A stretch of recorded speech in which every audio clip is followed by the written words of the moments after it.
the sight of dozens of man-eating war dogs charging towards you with murderous intent in their eyes, their insatiable, gaping maws smeared with the blood, flesh, and entrails of men you have lived and fought with your entire life, would be enough to make even the most heroic warrior turn and flee in terror. During the Spanish conquest of the Aztec Empire, this macabre scene would be repeated time and time again as the newly arrived conquistadors utilized the fearsome army of canines as instruments of terror, unleashing dogs which had now developed a taste for human blood and meat to chase down their prey and rip, tear, and devour his flesh, the loyal animals dutifully and eagerly carrying out their master's commands. These obedient pets, which were originally ordinary hunting dogs, now bred to become hulking, armoured, monstrous weapons of shock and awe that would carve a bloody trail across the Aztec Empire. Man and dog have shared a close and unique bond for thousands of years, the dog not just aiding his master in hunting for food and defending the home, but also serving as a trusted companion that many consider to be a part of their family.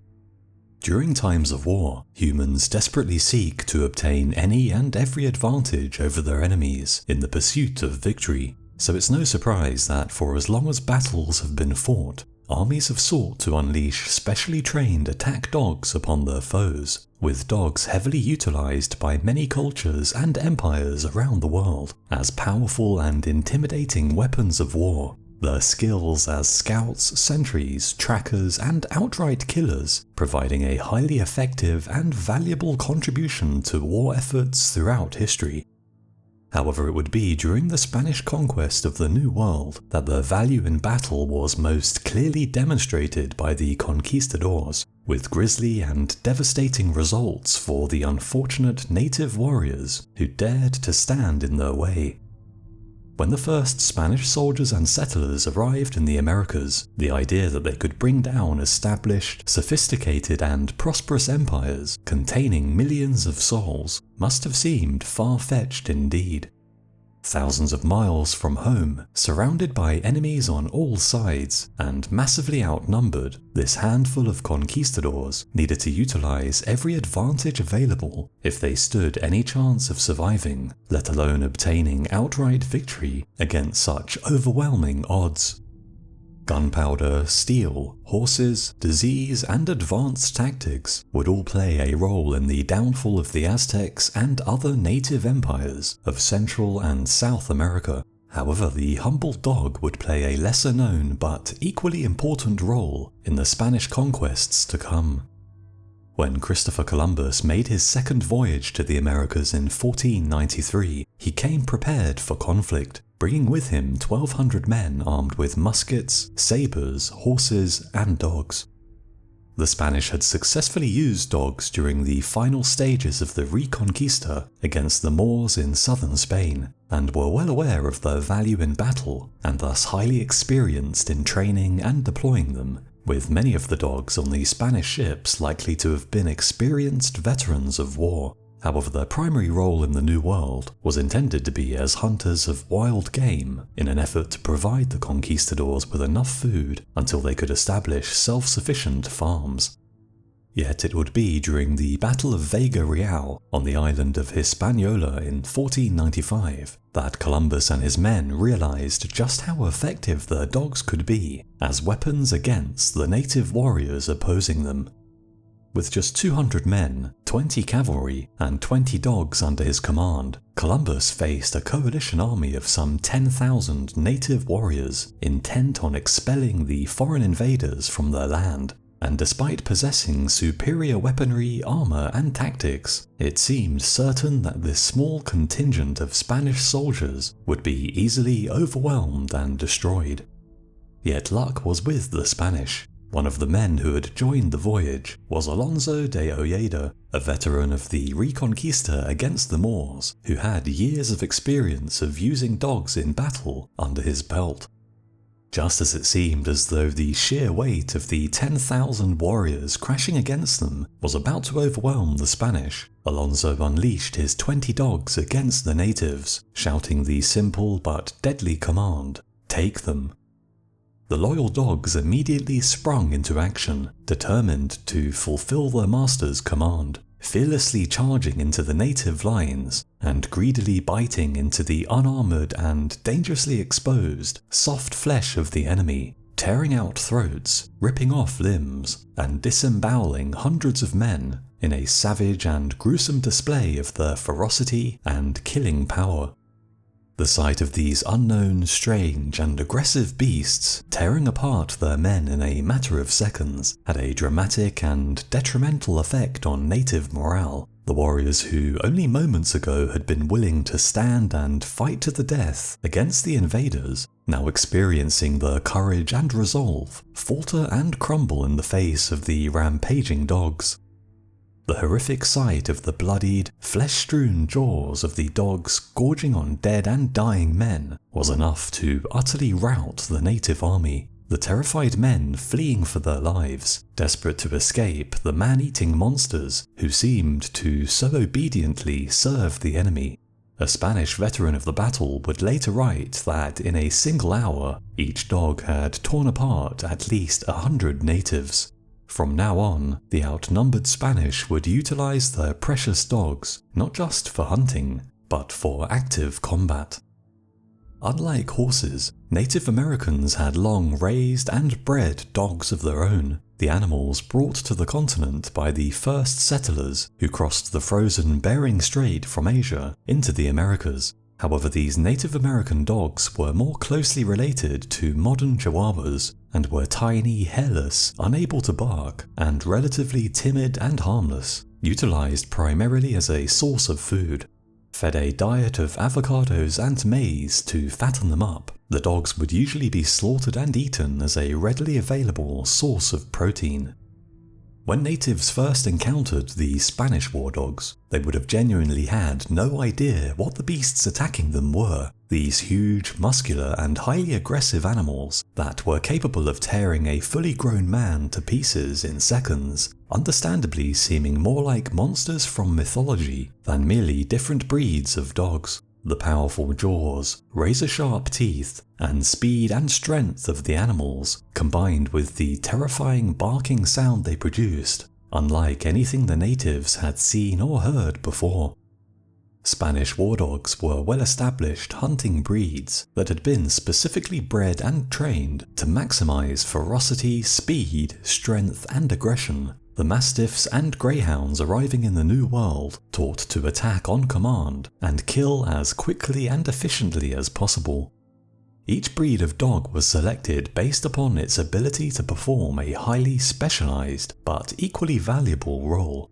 Mastiffs were used as brute force attackers, weighing an incredible 250 pounds and standing 3 feet high, their huge, powerful jaws capable of crushing human bones.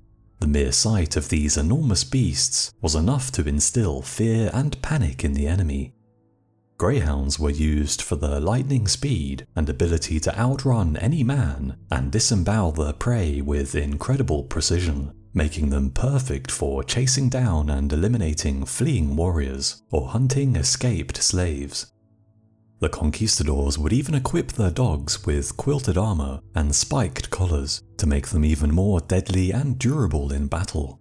The armor increased the dog's survivability against enemy arrows and weapons, while the spiked collars were worn to inflict additional injuries on the natives in battle as the dogs tore through the enemy lines. Trained to distinguish between the Spanish and natives by scent and sight, the dogs were encouraged to kill the enemy by targeting the exposed and highly vulnerable throat and bowels, as this was the quickest way to kill. During a heated battle, speed of killing was essential, as the more men a single dog could kill, the higher the chance of victory. To reinforce this desired behavior, the Spanish war dogs were fed a diet of human meat to make them more accustomed to killing men, and some conquistadors are even said to have kept pieces of flesh from dead natives nearby their homes as food for their dogs. As each battle came to an end, the dogs were allowed to leisurely feed upon the dead and dying until they could eat no more, further encouraging the dogs' view of native people as prey, their flesh as food. starved before battle to make them even more aggressive and willing to kill. Those who witness their performance in combat speak of the dogs being able to pull out the intestines of a man while he was still standing with just 2 bites from their powerful jaws. Yet despite being ruthlessly efficient killers of men, the dog's most valuable use was as an instrument of terror. The fear the animals struck into the hearts of the enemy was so great that the mere sight of their presence on the battlefield was enough to cause proud Aztec armies to flee, and many native tribes are said to have readily submitted to Spanish rule rather than have the dogs unleashed upon them. So powerful was their presence that a Spaniard was said to never go outside without a sword or dog by his side, and in battle natives soon learned to target the animals first, as every dog killed would turn the tide of battle in their favour far quicker than killing a single conquistador. In the chaos and confusion of battle, specially trained handlers issued verbal commands to the dogs under their charge to ensure that the animals did not lose focus on the task at hand or get distracted by feasting on the already dead, directing them to continuously move on to new prey once their current target had been brought down and killed. Dogs who were inevitably wounded would be patched up as best as possible by their handlers, who were equipped with surgical instruments, needles, and silk thread to sew up any cuts, and veteran war dogs were often covered in a patchwork of scars from the many injuries they had acquired on campaign. Yet direct combat with the enemy wasn't the dog's only duty. It proved nearly impossible for even highly trained and experienced Aztec scouts to sneak up on the Spanish and ambush them, the ever-watchful dogs sensing the presence of the enemy and alerting their masters before any trap could be sprung. The war dogs were even utilized as instruments of public execution and torture. The sight of once powerful tribal leaders viciously torn to pieces in front of the people they once ruled, enough to quell any further dissent amongst an unruly population, lest the ringleaders find themselves subjected to a similar horrific death. For the enemies of the conquistadors, the expression being thrown to the dogs had a very literal and disturbing meaning. The sheer brutality and cruelty of the wars between the Spanish and natives, particularly against the Aztecs, saw acts of pure sadism becoming increasingly widespread, with some of the Spanish soldiers setting their dogs on civilians or captured prisoners simply for the enjoyment of watching the unfolding suffering and death, and many are even said to have gambled on the grisly spectacles, placing bets upon when first blood would be drawn, or how long it took the dog to finish off its prey. In battles across the New World, local militias, tribal war bands, and imperial armies alike were swept aside by the Spanish and their war dogs, the well-trained and highly disciplined animals often proving to be the deciding factor. Their vicious and unrelenting assaults tearing apart well-defended enemy lines with ease, leaving a bloody trail of death and destruction in their wake. With each subsequent voyage to the Americas, more dogs arrived to swell the ranks of the Spanish canine army, and all of the most famous conquistadors, including Cortés and Pizarro, utilized war dogs during their campaigns of conquest and subjugation. Such was their value that even Columbus wrote that one dog was worth 10 soldiers. Unlike humans, the war dogs always obeyed their master's commands and could always be relied upon to fight without fear. Some dogs were so effective that they even earned individual fame for their deeds and won an equal share in the booty and spoils of war.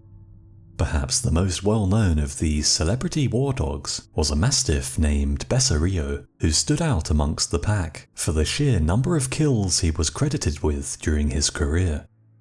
Bessarillo seemed to have an almost human level of reason and perception, able to easily distinguish between hostile and allied native warriors, attacking enemies with unbelievable ferocity, while at the same time defending his friends and allies with unbreakable courage, and he was said to be worth the equivalent of 50 men in battle.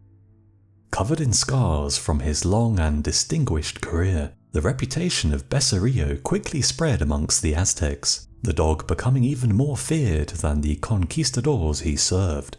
The Spanish are even said to have fed him the same quality rations as a man and paid him a wage. When a native army attempted to launch a surprise night attack on a Spanish camp, Becerrillo alerted his masters, waking the sleeping conquistadors with his loud barking before joining in the fray. A short but savage battle during which he is said to have mauled 33 native warriors to death in less than 30 minutes. Becerrillo was eventually killed in action after succumbing to poison-coated enemy arrows. However, such was the power of his legend that the Spanish kept the news secret and buried the fallen dog in an unmarked grave, hoping to make the enemies believe that the fearsome dog was still serving on the front lines. Yet even in death, the dog would live on. Becerrillo's son Leoncio is said to have inherited his father's killer instinct and fearsome temperament, serving with distinction during the conquest of Panama in 1513, during which he is said to have earned 500 gold pesos for his contribution to the campaign. It would ultimately be thanks to not only advanced weaponry and tactics, but also the contribution of this handful of loyal war dogs that the Aztec, Inca, and other empires of the New World came crashing down. The cruel and brutal tale of man's best friend transformed into a bloodthirsty weapon of war, reminding us that ambitious men will do anything in the name of victory. I hope you enjoyed the video. Please leave a like and comment below if you did, as it really helps out the channel. Thanks for watching, and I'll see you again soon.